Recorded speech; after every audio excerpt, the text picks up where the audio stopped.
Hello and welcome to another edition of Convict Inc. I'm your host, Robert Rosso. If you have not subscribed to this channel, please do so. If you like this video, please push like and share it with your family, friends, neighbors, enemies, etc. I've had people ask before or comment about relationships between inmates and staff. Specifically, sexual relationships, not about contraband relationships, but sexual relationships. And if anybody's been following my videos, I have mentioned several times that in 2007 at Butner FMC, I ended up being sent out of that hospital because they thought I had a relationship with a staff member. So I'm doing this video, and I want to say right now that what I'm saying in this video is true, but there's a few things that are just shifted around for obvious reasons. Anyway, this is what's up. In 2007, I was sent to the Federal Medical Center in Butner, North Carolina for cancer treatments. At that time, I'd been in prison, incarcerated about 10 years, and the BOP about 9. Shortly after I arrived there, I started hanging around with Greg DePalma, who was the captain of the Gambino family. Everybody knows Greg. A lot of people know Greg. Other mob guys or wise guys or whatever you want to say, including Fat Sal Scalia, Philly Black. I don't know, was Philly Black? I don't know if he was made or what. Anyway, Jack Menino, who wasn't mobbed up, but people know Jack because he ended up becoming a Jimmy and rolled over on Danny Fallon's brother on a bank robbery. Tommy Karate, that's where I met Tommy. And Matty the Horse, that's some of them that I was hanging around with.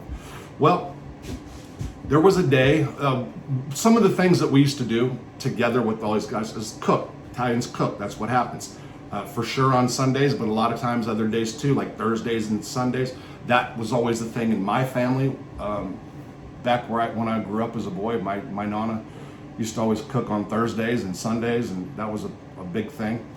Anyway, so there was a day when we were sitting around the table outside in front of Greg DePalma's cell, or on his wing, hospital room wing, I should say.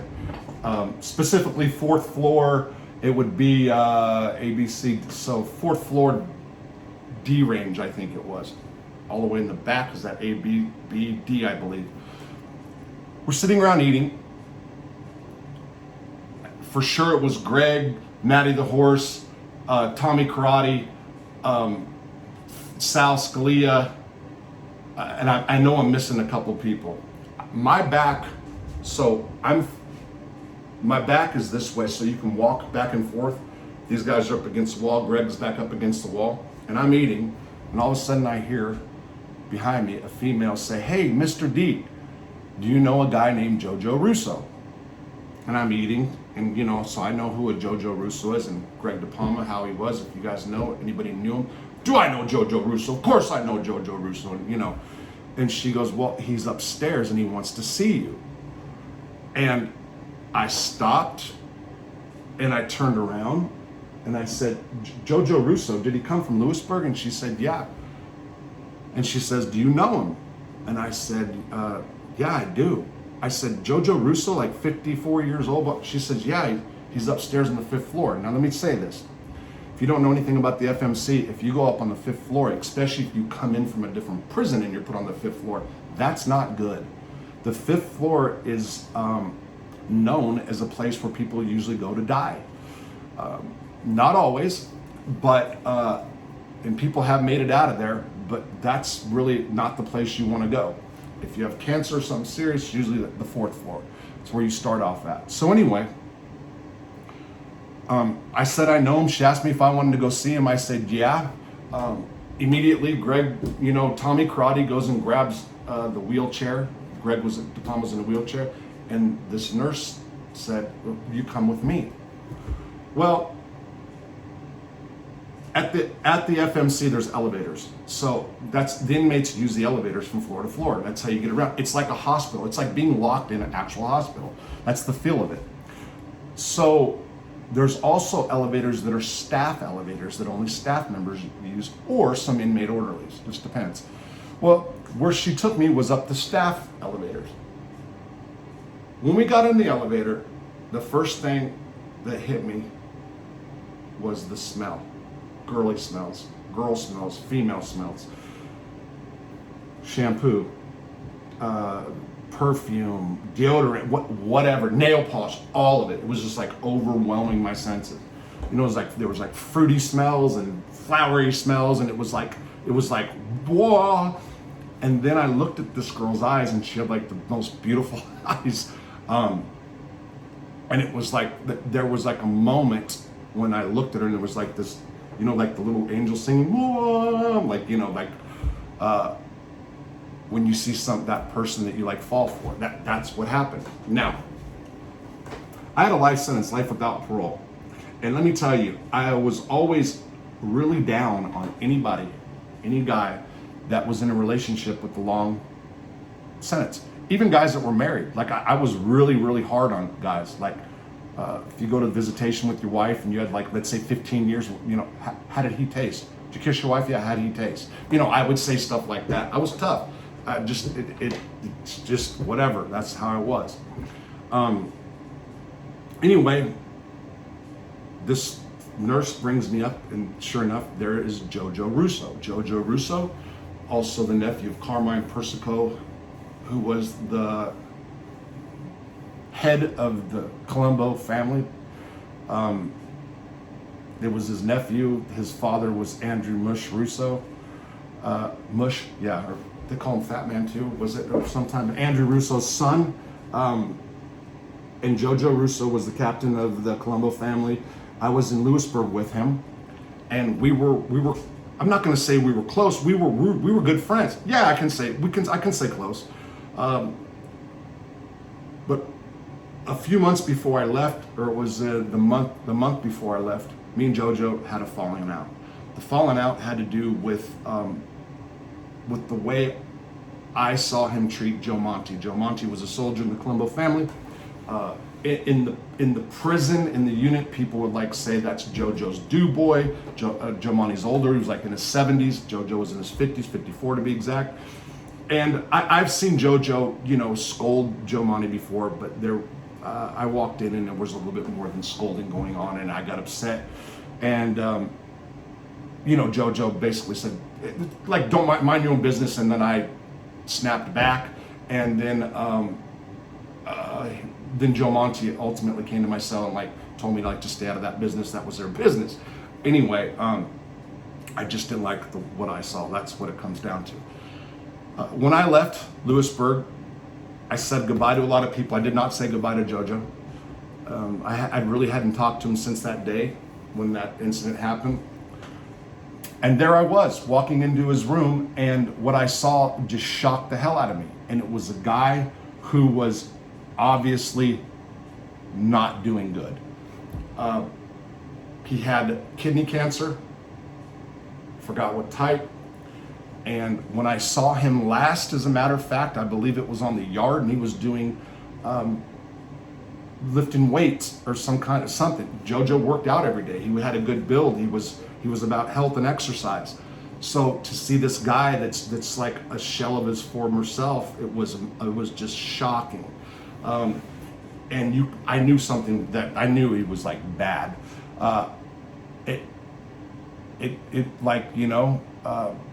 I started talking to him, and you know, he started saying, Robert, this is what happened. I've got cancer. He told me how it happened, and he got teary-eyed.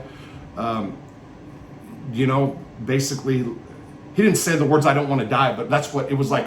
He saw me looking at him, so I'm sure that made him feel worse, because I was probably like, oh, like, you know, it's bad. Anyway, immediately everything that would happen between Jojo and I was forgotten. Okay, so I then started like, do you need anything? And like I was trying to grab him some stuff. Here comes Greg De Palma and Tommy Karate, and they knew Jojo, and they were talking for a little while. We all stayed for a while, and right before they went to leave, Jojo asked me to stay. We talked some more. He wanted me to help move him in the bed. I forgot what it was, but here's what it really came down to. Jojo didn't want other people to handle him, wash him, help him, so he felt comfortable around me. He was, at the time, he didn't know what an ICP was. That's an inmate companion program. That's inmates that actually take care of the sick and dying people. They did back then. And they did everything, like change them, literally change their diapers or whatever they have on, their bed, showered them. They helped the nurses, they move them around. I was on the 4th floor, so I didn't qualify for the ICP program at that time, or I could have, but because of my gang status and the fact that when I first got to FMC, they really didn't want me in general population. They were gonna lock me up because I came from Lewisburg and I had a ranking gang position, whatever at that time. So I had one of the SIS, the officers that do intake, that looked for security issues, didn't like me, didn't want me in general population in the hospital, but ultimately I was. So right before I got to leave, this nurse comes up and she says, hey, do you want to come back up tomorrow and help him? I said, look, I'm not supposed to be on this floor and they're not going to let me up here. And she goes, they'll let you up here if I say that they will. Do you want to be his ICP? And I'm like, it'll never happen. She goes, I got it like that. I go, okay, all right. The next day comes around. Inmates are not supposed to go from floor to floor without a pass. From any floor, they're not supposed to go into the 5th floor without a pass. Reason for being there. And one of the reasons is because guys would go up inside the rooms of these guys that were dying and steal all their shit. That's true. Okay, so I need to mention here at this time I was also strung out on opiates. Prescription pills, Percocets, morphine, fentanyl. Percocets in the morning, morphine in the afternoon, and fentanyl. So I was on prescription pills. It was right before count, and I'm around a bunch of guys, probably 8 or 9 guys, getting ready to go in our room for count, and I hear somebody say, Rosso! And I turn around, and it was this nurse, and she waved the thing, and she says, I told you I got it like that. And it was a little flirtatious, and guys like immediately said, whoa, what the? And what she did was she got a piece of paper that said that I can be approved to go be Jojo's helper, ICP, whatever. Right after count, I started. Now, I did do the things that I was up there to do. I did change him, his diapers. Tommy Karate actually helped me at times, not that far, but like helped me do the beds and stuff. I did help him shower. I put a catheter in him. I did all that stuff. And I'd like to think that I would have if A, I wasn't high, and B, I wasn't smitten over this nurse, because really that was a contributing factor of me going up there. And I would stay in Jojo's room, and she came in the room often, and we would have long conversations often. And I also noticed that, she didn't like take any days off for a minute. So there were some people that can see things look like they were transpiring between us. There wasn't anything at that time, just a lot of talking, vibes, stuff like that, personal conversations. And so that's what was going on. Jojo, as he got sicker and he started losing his mind more, he would literally say like, oh, Robert, where's your girlfriend? Is your girlfriend in here? Tell your girlfriend to come in, blah, blah, blah. At one point, like when she would do meds, I would walk around to the different rooms with her, stuff like that. So we got closer and closer. There was a day when I went upstairs in the morning and I was told that I could no longer be there, and I didn't really know what was going on. Well, what had happened, and I didn't know at the time, was I had called home and I was telling my family that I was concerned about Jojo, like that they weren't taking care of him properly. And that like triggered some phone, like basically saying that they weren't giving him proper medical attention. Whether they were or not, it's irrelevant. And they didn't want me up there. So I didn't really know what was going on. This nurse is fighting for me to go up there. She went through, jumped through hoops and then finally got me up there that same day. But she went out of the way, put herself out there, and went to all the appropriate chains of command to do so, which was maybe a mistake a little bit on her part. So a couple more days go by, and now I am at commissary with pushing Greg De Palma, and I get my name called over the loudspeaker, report to 5B or whatever it was. And I go up there, and she tells me that there's asked me to do Jojo's catheter. He now needed a catheter full time. He wouldn't let her put it in. He wouldn't let nobody else put it in. And I know how to put a catheter in for my bladder cancer. So yeah, I went in there with her. I put it in, no problem. And she tells me that like there's some inmates that are talking, saying some stuff about me and her or whatever.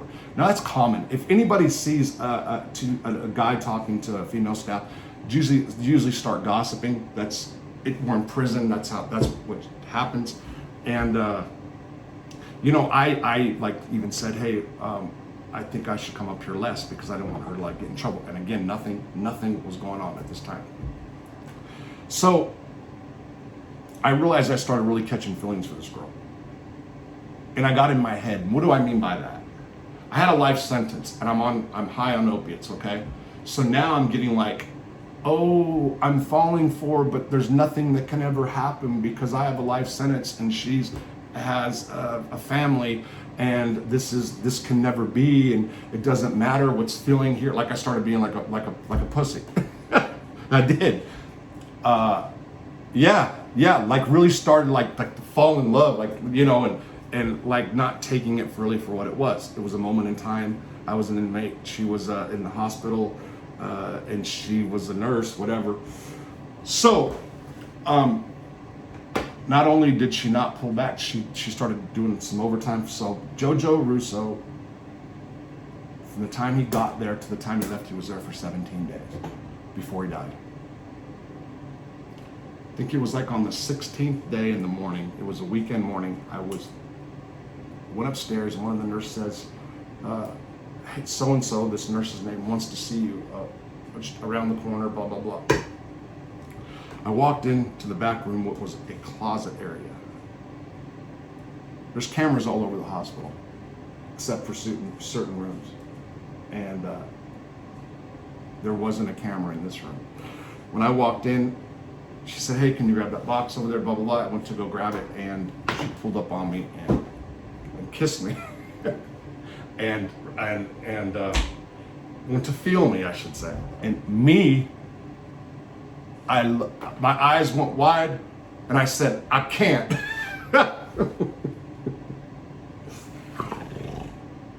Yeah, I did. I have no idea.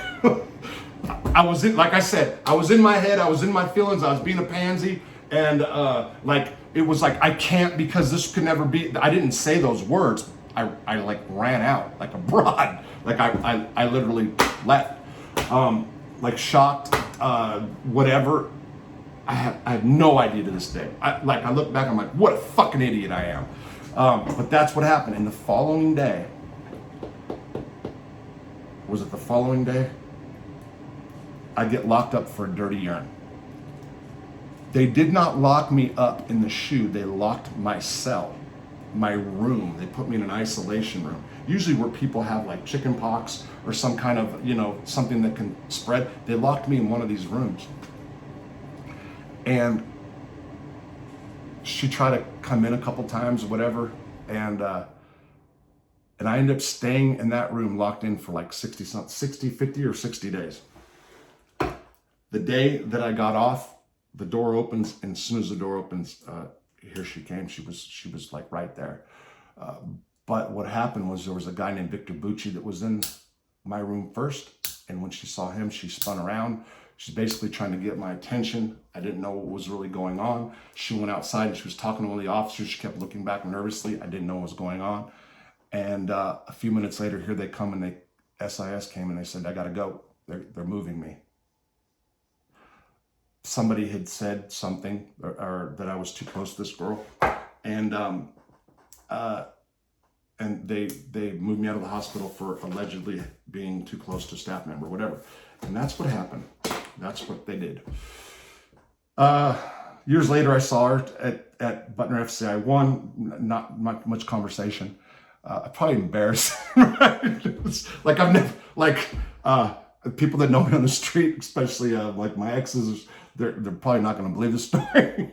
I was not known for being shy like that, but yeah, that's what happened. So yeah, it was thrown at me, and I said I can't.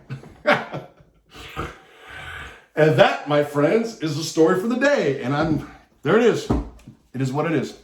Hope you enjoyed.